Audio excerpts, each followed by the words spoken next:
Y si te dijera que esta guerra no solo no se puede ganar, sino que ya está empujando al mundo hacia una crisis global que nadie quiere admitir? Lo que estás a punto de escuchar no es propaganda, es la realidad que muchos están evitando.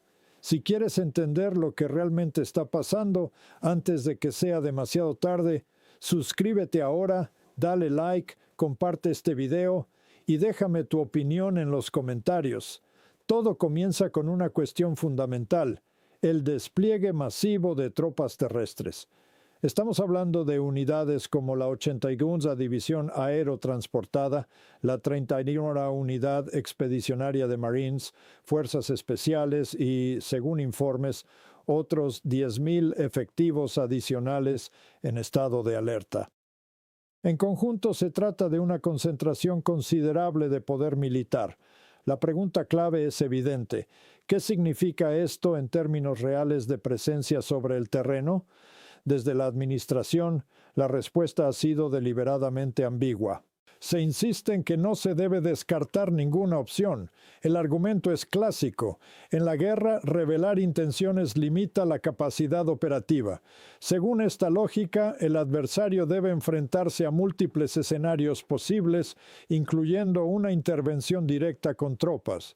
Sin embargo, esta postura plantea dudas legítimas. ¿Se trata de una estrategia real o de una narrativa diseñada para tranquilizar a una base política que espera firmeza? Al observar los hechos sobre el terreno, el panorama es mucho menos convincente. Se afirma que este conflicto no será comparable a Irak o Afganistán, que no se trata de una guerra interminable. No obstante, los indicadores económicos y logísticos cuentan otra historia. El tráfico comercial a través del estrecho de Hormuz ha caído entre un 95% y un 97%. Esto no es un dato menor. Hablamos de una arteria vital para el comercio energético global. Las consecuencias ya son visibles. Aproximadamente 15 millones de barriles de petróleo diarios han quedado fuera del mercado. En Asia, los precios del combustible para aviación se han disparado, alcanzando niveles extremadamente altos. Además, las aseguradoras se niegan a cubrir el transporte marítimo en la zona, lo que paraliza aún más el flujo comercial. Y no se trata únicamente de petróleo. La interrupción afecta también a fertilizantes, insumos agrícolas y cadenas de suministro esenciales. Esto tiene implicaciones profundas. La producción de alimentos a nivel global comienza a verse comprometida. Incluso si el conflicto terminara de inmediato, la recuperación llevaría meses, posiblemente hasta un año. Sin embargo, en lugar de desescalar, la estrategia actual parece orientarse hacia una intensificación del conflicto: más bombardeos, mayor volumen de misiles, mayor presión militar.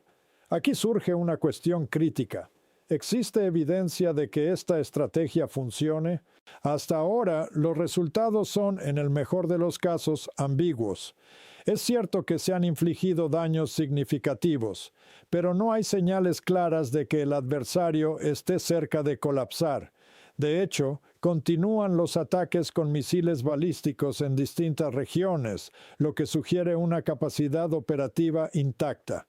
La narrativa oficial insiste en que el volumen de ataques enemigos ha disminuido, interpretándolo como un signo de debilitamiento. Sin embargo, este razonamiento es cuestionable. Una reducción en la frecuencia no implica necesariamente una pérdida de capacidad. Podría tratarse simplemente de una adaptación táctica. Mientras tanto, se plantea el despliegue de aproximadamente 20,000 efectivos de infantería ligera. Aunque estas fuerzas pueden desempeñar diversas funciones, es difícil sostener que su presencia vaya a alterar de manera decisiva las condiciones estratégicas del conflicto. La pregunta, por tanto, sigue sin respuesta. ¿Qué cambiará exactamente esta escalada? A nivel político, el discurso se apoya en conceptos como paz mediante la fuerza y América primero.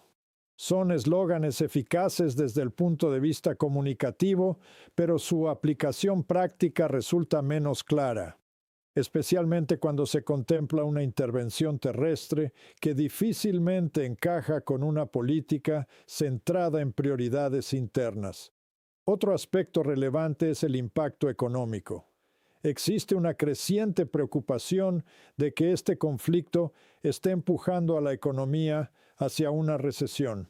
Las declaraciones públicas del liderazgo parecen orientadas a tranquilizar a los mercados, sugiriendo que la situación está bajo control y que la duración del conflicto será limitada.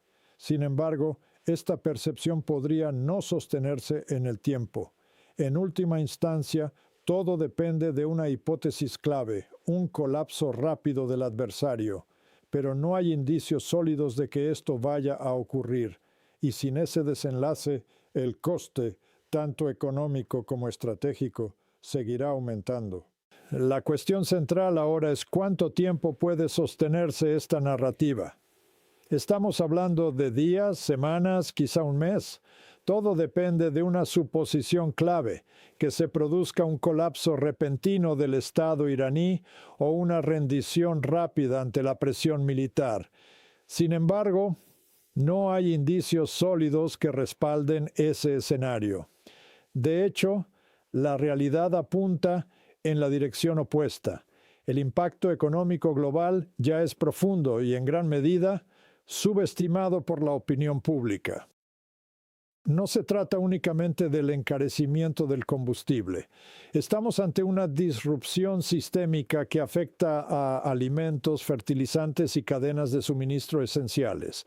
En regiones como África, el sur de Asia y Oriente Medio, esto podría traducirse en crisis alimentarias en los próximos meses. La llamada Revolución Verde, que durante décadas permitió sostener la producción agrícola, está siendo revertida por la escasez de insumos básicos. Mientras tanto, en el ámbito doméstico, la percepción del conflicto sigue siendo limitada. Las bajas, hasta ahora relativamente reducidas, no han generado una reacción significativa en la sociedad estadounidense. Pero la historia demuestra que esto puede cambiar rápidamente. Un aumento brusco en el número de víctimas, cientos de soldados en un corto periodo, transformaría por completo la percepción pública, evidenciando que se trata de una guerra real, no de una operación contenida. Existe además una estrategia comunicativa evidente: presentar el conflicto como algo distante, casi exclusivo del adversario. Pero esta interpretación es engañosa. Se trata de una guerra con implicaciones regionales y potencial global. El hecho de que el enemigo no haya causado aún grandes bajas no significa que carezca de capacidad para hacerlo. En este contexto, el posible uso de fuerzas terrestres introduce riesgos considerables. Se ha mencionado que existen múltiples opciones operativas, hasta 15 según algunas declaraciones. Pero el problema no es la falta de alternativas, sino la viabilidad de las mismas. Irán es un país vasto, con una geografía compleja y una capacidad militar considerable. Cualquier operación terrestre, incluso limitada, se enfrentaría a enormes desafíos logísticos y estratégicos. La comparación más adecuada no es con conflictos recientes, sino con intentos históricos de atacar objetivos prácticamente inamovibles. Es como intentar desgastar una estructura masiva con herramientas insuficientes. El esfuerzo es visible, pero el impacto es mínimo. La combinación de poder aéreo y naval puede infligir daños, pero difícilmente doblegará a un estado de estas características. Además, ciertas opciones que se están considerando plantean implicaciones extremadamente graves. El ataque a infraestructuras críticas, como plantas de desalinización, podría tener consecuencias humanitarias catastróficas. En la península arábiga, estas instalaciones son esenciales para la supervivencia de millones de personas. Su destrucción no solo afectaría al adversario, sino que desencadenaría una crisis regional de proporciones inéditas. Desde el punto de vista militar, los desafíos operativos son igualmente significativos. Gran parte de las fuerzas navales se mantienen a distancia para evitar ser vulnerables a ataques de misiles. Esto complica cualquier intento de proyectar poder de manera efectiva en la región. Las operaciones aerotransportadas, por su parte, implican riesgos elevados, especialmente frente a un enemigo con capacidades avanzadas de defensa aérea y misiles de largo alcance. La experiencia histórica es clara. Desplegar tropas en territorio hostil sin una capacidad sólida de apoyo y extracción suele terminar en pérdidas significativas. Las lecciones de operaciones pasadas no deberían ignorarse. En este caso, el adversario dispone de sistemas capaces de atacar objetivos a gran distancia, lo que limita severamente la libertad de acción. Incluso si se lograra infiltrar fuerzas en el terreno, surge una cuestión crítica. ¿Cómo sostenerlas? El suministro de alimentos, agua, municiones y atención médica en un entorno altamente contestado sería extraordinariamente complejo. Cada ruta logística estaría expuesta a ataques constantes, lo que incrementaría el riesgo de aislamiento y pérdidas. Otro objetivo potencial, como la localización de materiales sensibles, añade una capa adicional de incertidumbre. Identificar con precisión estos objetivos en un territorio amplio y bien defendido es una tarea extremadamente difícil, y cualquier error podría ser explotado por el adversario, convirtiendo la operación en una trampa. En definitiva, el panorama estratégico es profundamente incierto. Las opciones existen sobre el papel, pero su ejecución plantea riesgos desproporcionados en relación con los beneficios esperados. La cuestión ya no es si se puede actuar, sino si hacerlo producirá un resultado que justifique el coste. Y hasta ahora, la evidencia sugiere que esa justificación es, como mínimo, dudosa. A medida que el conflicto se intensifica, también lo hace el debate sobre sus implicaciones legales y morales. Declaraciones recientes sugieren la posibilidad de atacar infraestructuras críticas como plantas eléctricas, instalaciones petroleras e incluso sistemas de desalinización. La pregunta es inevitable. ¿Puede llevarse a cabo una estrategia de este tipo sin causar un daño masivo a la población civil? La respuesta en términos prácticos es profundamente incómoda. Aunque el lenguaje oficial recurre a fórmulas como mitigar riesgos o seguir procedimientos estándar, la realidad es que la destrucción de este tipo de objetivos tiene consecuencias directas sobre millones de personas. No se trata de daños colaterales aislados, sino de impactos sistémicos sobre la supervivencia cotidiana. En este punto, la referencia a las leyes de la guerra resulta inevitable. Tras la Segunda Guerra Mundial, la comunidad internacional intentó establecer límites claros al uso de la fuerza, codificados en acuerdos como las Convenciones de Ginebra. Durante décadas, estos principios han servido como marco normativo, al menos en el plano retórico. Sin embargo, los acontecimientos actuales sugieren una erosión progresiva de estos límites. Cuando un conflicto se define en términos existenciales, como parece ser el caso tanto para Israel como para Irán, las restricciones tienden a diluirse. Las estrategias militares adoptan una lógica de máxima presión, donde la distinción entre objetivos militares y civiles se vuelve cada vez más difusa. El resultado es una escalada en la que el coste humano deja de ser un factor limitante. Este fenómeno no es nuevo. La historia demuestra que a medida que las guerras se prolongan, se produce una deshumanización del adversario. Primero se le demoniza, después se le percibe como un objetivo legítimo en cualquier circunstancia. Este proceso tiene consecuencias directas sobre el comportamiento en el campo de batalla. Para las tropas, la realidad es especialmente compleja. En las fases iniciales de un conflicto existe un esfuerzo deliberado por mantener estándares éticos claros, respetar a los prisioneros, evitar daños innecesarios, actuar conforme a las reglas, pero estas normas se ven sometidas a una presión creciente a medida que aumentan las bajas y la intensidad de los combates. La experiencia demuestra que en situaciones de alta tensión, la prioridad inmediata es la supervivencia. El principio es sencillo: neutralizar al enemigo antes de que él te neutralice a ti. Bajo estas condiciones, los errores son inevitables, y la línea entre acción legítima y exceso puede volverse borrosa. Por eso, el papel del mando es crucial. Son los oficiales quienes deben contener esa deriva, imponer disciplina y mantener el control en medio del caos. Cuando ese control falla, aumentan exponencialmente los riesgos de abusos y violaciones graves. No necesariamente por mala intención, sino por la combinación de presión, miedo y desgaste. Otro elemento clave es la justificación política del conflicto.